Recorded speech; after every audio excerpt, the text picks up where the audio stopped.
शांति। अव्यक्त बाप दादा मुरली डेट 12 जनवरी 1977। बालक सो मालिक बनने वालों के तीनों कालों का साक्षात्कार। त्रिकालदर्शी शिव बाबा हर आत्मा के तीनों कालों को देखते हुए बोले, आज बाप दादा हर बच्चे के तीनों कालों को देख रहे हैं। पास्ट भूतकाल में आदि काल के भक्त हैं या मध्य काल के। क्या भक्ति काल समाप्त हो गया है? भक्ति का फल ज्ञान सागर और ज्ञान की प्राप्ति प्राप्त करते हुए ज्ञानी तो आत्मा बने हैं या बन रहे हैं। भक्ति के संस्कार अधीनता अर्थात किसी के अधीन रहना, मांगना, पुकारना, स्वयं को सदा संपन्नता से दूर समझना, इस प्रकार के संस्कार अभी तक अंश मात्र में रहे हुए हैं या वंश रूप में भी हैं। वर्तमान समय बाप समान गुण, कर्तव्य और सेवा में कहाँ तक संपन्न बने हैं। वर्तमान के आधार से भविष्य प्रारब्ध कितनी श्रेष्ठ बना रहे हैं। ऐसे हर एक के तीनों कालों को देखते हुए बालक सो मालिक बनने वालों को देखते हुए गुण भी गाते हैं, लेकिन साथ साथ कहीं कहीं आश्चर्य भी लगता है। अपने आप से पूछो और अपने आप को देखो कि अभी तक भक्तपन के संस्कार अंश रूप में भी रह तो नहीं गए हैं। अगर अंश मात्र भी किसी स्वभाव संस्कार के अधीन है, नाम मान शान के मांगने वाले हैं, क्या और कैसे के क्वेश्चन में चिल्लाने वाले, पुकारने वाले, भक्त समान, अंदर एक बाहर दूसरा, ऐसे धोखा देने के बगुले भक्त के संस्कार हैं, तो जहाँ भक्ति का अंश है वह ज्ञानी तो आत्मा हो नहीं सकती, क्योंकि भक्ति है रात और ज्ञान है दिन। रात और दिन इकट्ठे नहीं हो सकते। ज्ञानी तो आत्मा सदा भक्ति के फल स्वरूप ज्ञान सागर और ज्ञान में समाया हुआ रहता है। इच्छा मात्रम अविद्या सर्व प्राप्ति स्वरूप होता है। ऐसे ज्ञानी तो आत्मा का चित्र अपनी बुद्धि द्वारा खींच सकते हो। जैसे आपके भविष्य श्री कृष्ण के चित्र को जन्म से ही ताजधारी दिखाते हैं। मुख में गोल्डन स्पून अर्थात जन्मते ही सर्व प्राप्ति स्वरूप दिखाते हैं। हेल्थ, वेल्थ, हैप्पीनेस सब में संपन्न स्वरूप है। प्रकृति भी दासी है। यह सब बातें जो भविष्य में प्राप्त होने वाली हैं, उसका अनुभव अब संगम युग में ही होना है। या सिर्फ भविष्य का ही गायन है। संस्कार यहाँ से ले जाने हैं या वहाँ बनने हैं। त्रिकालदर्शी की स्टेज अभी है या भविष्य में। सम्मुख बाप और वर्षे की प्राप्ति अभी है अथवा भविष्य में। श्रेष्ठ स्टेज अब है या भविष्य में? अभी श्रेष्ठ है ना। संगम युग के ही अंतिम संपूर्ण स्टेज का चित्र भविष्य चित्र में दिखाते हैं। भविष्य के साथ पहले सर्व प्राप्ति का अनुभव संगम युगी ब्राह्मणों का है। अंतिम स्टेज पर ताज, तख्त, तिलकधारी, सर्व अधिकारी मूर्त बनते हो। माया जीत, प्रकृति जीत बनते हो। सदा साक्षीपन के तख्त नशीन, बाप दादा के दिल तख्त नशीन। विश्व कल्याणकारी के जिम्मेवारी का ताजधारी। आत्मस्वरूप की स्मृति के तिलकधारी। बाप द्वारा मिली हुई अलौकिक संपत्ति, ज्ञान, गुण और शक्तियाँ, इस संपत्ति में संपन्न होते हो। सिंगल ताज भी नहीं, डबल ताजधारी होते हो। जैसे डबल तख्त, दिल तख्त और साक्षीपन की स्टेज का तख्त है, वैसे जिम्मेवारी अर्थात सेवा का ताज और साथ साथ संपूर्ण प्यूरिटी लाइट का क्राउन भी होता है। तो डबल ताज, डबल तख्त और सर्व प्राप्ति संपन्न स्वरूप गोल्डन स्पून, सोने तुल्य तो क्या, लेकिन हीरे तुल्य बन जाते हो।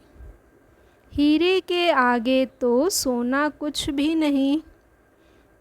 जीवन ही हीरा बन जाता है।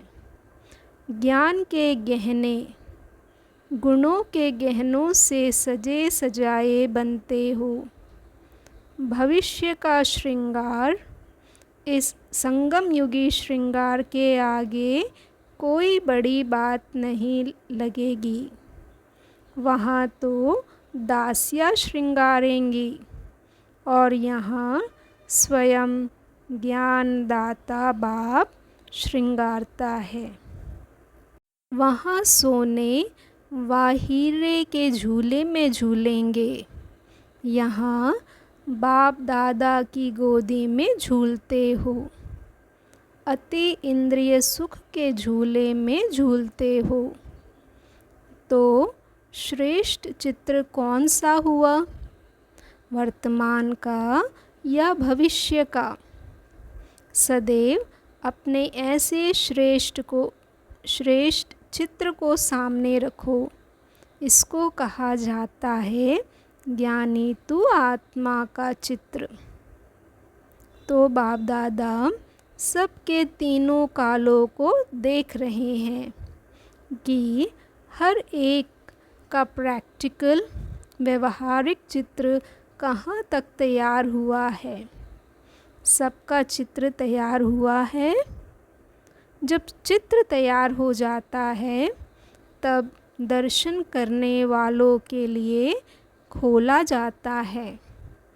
ऐसे चैतन्य चित्र तैयार हो जो समय का पर्दा खुले। दर्शन सदैव संपूर्ण मूर्ति का किया जाता है, खंडित मूर्ति का दर्शन नहीं होता।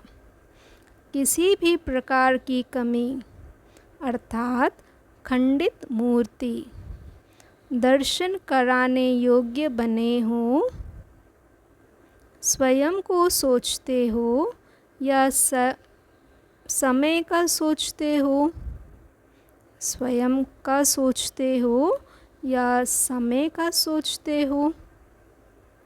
स्वयं के पीछे समय का परछाई है, स्वयं को भी भूल जाते हो। इसलिए मास्टर त्रिकालदर्शी बन अपने तीनों कालों को जानते हुए स्वयं को संपन्न मूर्त अर्थात दर्शन मूर्ति बनाओ। समझा? समय को गिनती नहीं करो, बाप के गुणों व स्वयं के गुणों की गिनती करो। स्मृति दिवस तो मनाते रहते हो, लेकिन अब स्मृति स्वरूप दिवस मनाओ। इस स्मृति दिवस का यादगार शांति स्तंभ, पवित्रता स्तंभ, शक्ति स्तंभ बनाया है। वैसे ही स्वयं को सब बातों का स्तंभ बनाओ जो कोई हिला न सके। बाप के स्नेह के सिर्फ गीत नहीं गाओ, लेकिन स्वयं बाप समान अव्यक्त स्थिति स्वरूप बनो, जो सब आपके गीत गाएं। गीत भले गाओ, लेकिन जिसके गीत गाते हो वह स्वयं आपके गीत गाएं। ऐसे अपने को बनाओ। इस स्मृति दिवस पर बाप स्नेह का प्रैक्टिकल रूप देखना चाहते हैं। स्नेह की निशानी है कुर्बानी। जो बाप बच्चों से कुर्बानी चाहते हैं वह सब जानते भी हो। प्रैक्टिकल स्वरूप स्वयं की कमज़ोरियों की कुर्बानी। इस कुर्बानी के मन से गीत गाओ कि बाप के स्नेह में कुर्बान किया। स्नेह के पीछे कुर्बान करने में कोई मुश्किल व असंभव बात भी संभव और सहज अनुभव होती है। अब का स्मृति दिवस समर्थी दिवस के रूप में मनाओ। स्मृति स्वरूप, समर्थ स्वरूप। समझा? बाप उस दिन विशेष देखेंगे कि किस किस ने कौन कौन सी कुर्बानी और किस परसेंट और किस रूप में चढ़ाई है, मजबूरी से या मोहब्बत से। नियम प्रमाण नहीं करना, नियम है इसलिए करना है, ऐसे मजबूरी से नहीं करना। दिल के स्नेह का ही स्वीकार होता है। अगर स्वीकार नहीं हुआ तो बेकार हुआ। इसलिए सुनाया कि बगुला भगत नहीं बनना, स्वयं को धोखा नहीं देना। सत्य बाप के पास सत्य ही स्वीकार होता है, बाकी सब पाप के खाते में जमा होता है, ना कि बाप के खाते में। पाप का खाता समाप्त कर बाप के खाते में भरो। कदम में पद्मों की कमाई कर पद्मापति बनो।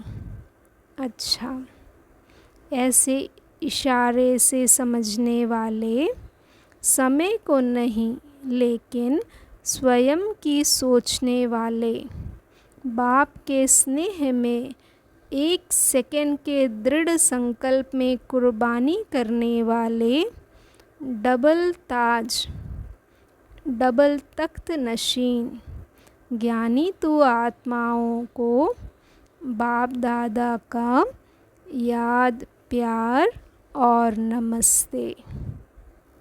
टीचर्स के साथ। टीचर्स अर्थात सेवाधारी। सेवा में सफलता का मुख्य साधन है त्याग और तपस्या। दोनों में से अगर एक की भी कमी है तो सेवा की सफलता में भी इतने % कमी होती है। त्याग अर्थात मनसा संकल्प से भी त्याग। सर्कमस्टेंस परिस्थिति के कारण या मर्यादा के कारण मजबूरी से त्याग बाहर से कर भी लेंगे तो संकल्प से त्याग नहीं होगा। त्याग अर्थात ज्ञान स्वरूप से संकल्प से भी त्याग, मजबूरी से नहीं। ऐसे त्यागी और तपस्वी अर्थात सदा बाप की लगन में लवलीन, प्रेम के सागर में समाये हुए, ज्ञान, आनंद, सुख, शांति के सागर में समाये हुए को ही कहेंगे तपस्वी। ऐसे त्याग तपस्या वाले ही सेवाधारी कहे जाते हैं। ऐसे सेवाधारी होना त्याग ही भाग्य है। बिना त्याग के भाग्य नहीं बन सकता। इसको कहा जाता है टीचर। तो नाम और काम दोनों टीचर के हैं। केवल नाम टीचर का नहीं, टीचर अर्थात पोजीशन नहीं लेकिन सेवाधारी। टीचर्स अर्थात सभी को पोजीशन दिलाने वाली, ना कि पोजीशन समझ उसमें अपने को नामधारी टीचर समझने वाली। जैसे कहा जाता है देना, देना नहीं लेकिन लेना है। ऐसे ही टीचर अपने पोजीशन का त्याग करते हैं तो यही भाग्य लेना है। अच्छा, ओम शांति।